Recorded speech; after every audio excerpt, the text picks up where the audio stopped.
बुखार हुई तो सा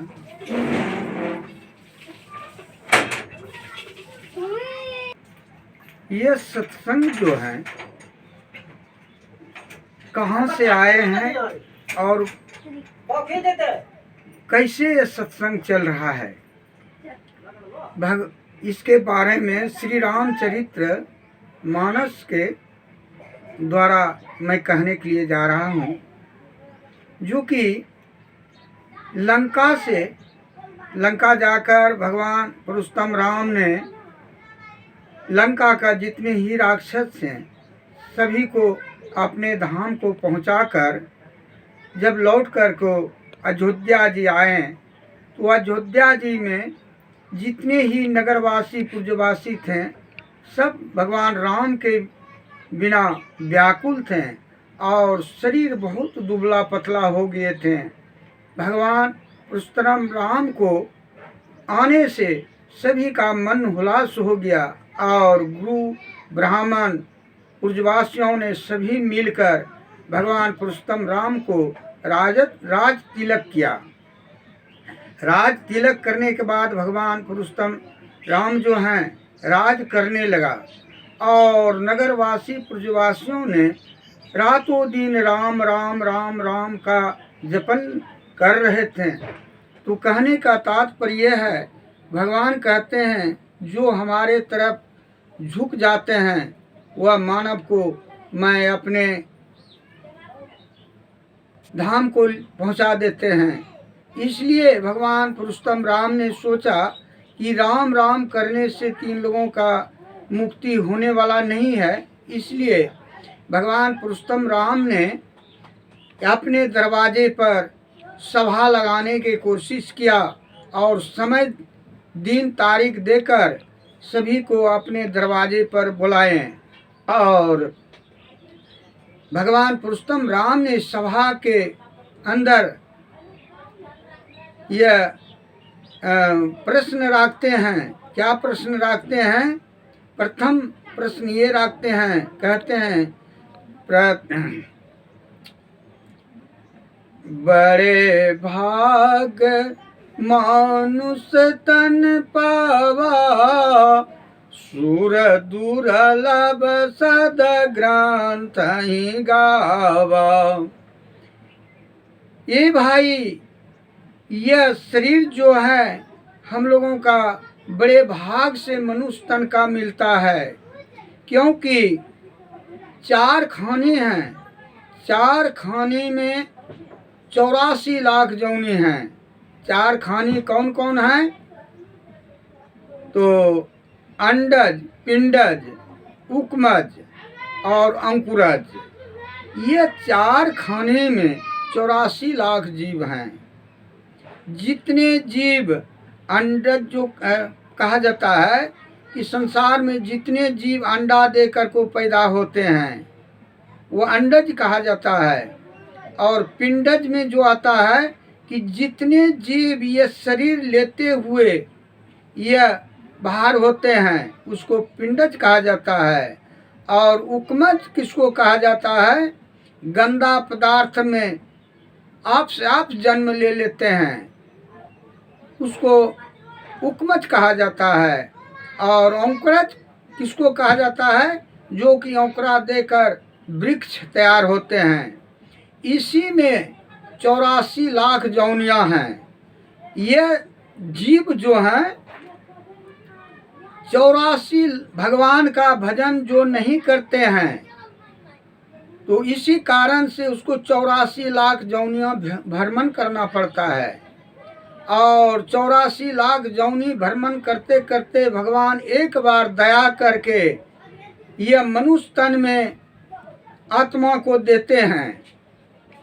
तो किस लिए देते हैं? भगवान सोचते हैं कि मेरा भजन करेंगे, मेरा भजन करते करते कुछ दिन समय अनुसार हमको प्राप्त कर लेंगे तो मैं उसको अपने धाम को लेकर चले जाएंगे।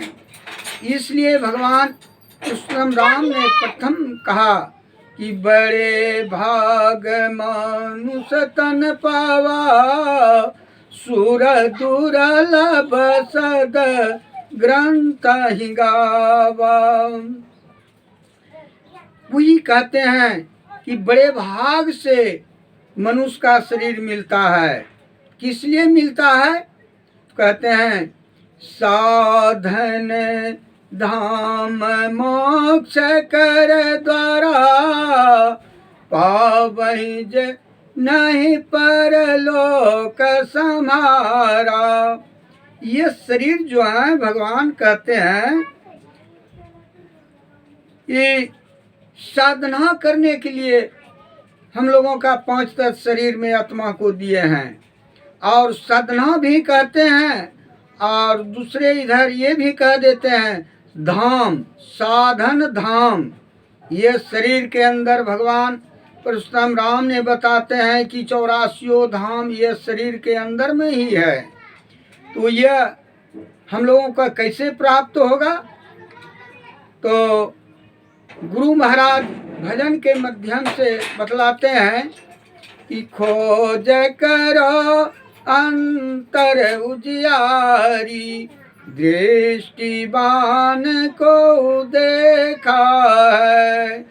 नीली पीली लाल सफेदी स्याही सन्मुख आता है।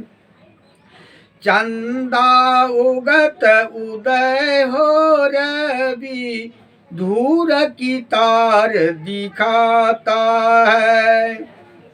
खोज करो अंतर उजियारी, दृष्टिवान को देखा है। हमारे गुरु महाराज ने भजन के माध्यम से समझाते हैं और क्या कहते हैं, ये शरीर के अंदर में चांद सूरज तारा पत्थर पहाड़ सब कुछ है। गंगा जमुना सरस्वती ये शरीर के अंदर में 84 धाम बतलाते हैं। और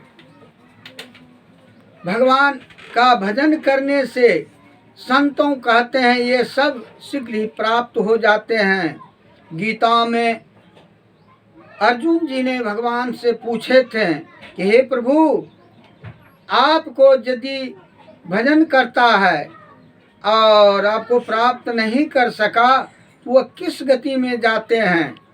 भगवान कृष्ण जी कहते हैं हे अर्जुन, जो मेरी भक्ति करता है और किसी कारण से हमको प्राप्त नहीं कर सका वह अधोगति में नहीं जाते हैं।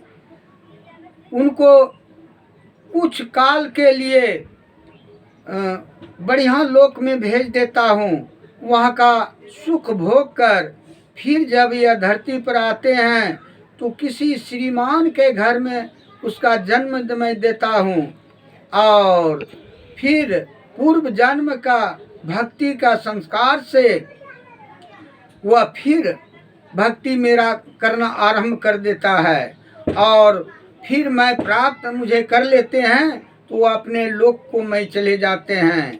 और क्या कहते हैं, यह मस्तक जो है मस्तक को बतलाते हैं ये आकाश।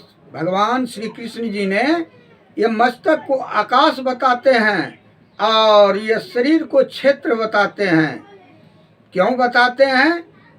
यह शरीर के अंदर में भगवान सब कुछ बतला रहे हैं कि गंगा जमुना सरस्वती पत्थर पहाड़ सब कुछ है, चांद सूरज, इसलिए क्षेत्र बताते हैं। तो मैं इतने कह कर के अपने वाणी को मैं विराम देता हूँ। बोलिए प्रेम से श्री सद्गुरु महाराज की जय।